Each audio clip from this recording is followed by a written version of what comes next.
Իրական կյանքն սկսվում է այն ժամանակ, երբ դադարում ես ուրիշների համար լավը լինելուց։ Փոքրուց մեզ սովորեցնում են լավ երեխա լինել, լսող լինել, լավ աշակերտ լինել կամ լավ աշխատող լինել։ Մենք հարմարվում ենք, թաքցնում մեր կարծիքը, ժպտում, թաքցնում մեր ցանկությունները, որպեսզի մեզ ընդունեն։ Այդ կերպ առաջանում է դիմակ, որի տակ թաքնվելով ապրում ենք մեր կյանքը, միայն թե ընդունելի լինենք։ Ժամանակի ընթացքում աճելով հասկանում ենք, որ դա միայն դիմակ է, որի տակ մենք թաքնված ենք, մեր վախերով, երազանքներով ու ցավով։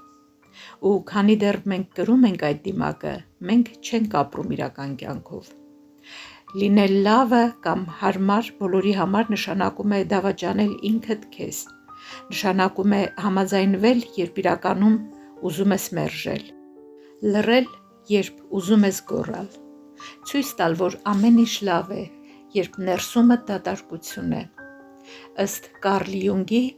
այն պահին, երբ դադարում ես հարմար լինել ուրիշների համար ու չես ապրում նրանց կարծիքների ու ակնկալիքների համար, այդ պահից սկսվում է իրական կյանքը, այդ պահից սկսվում է իրական ազատությունը։ Իրական կյանքը սկսվում է, երբ դադարում ես դերասանություն անել։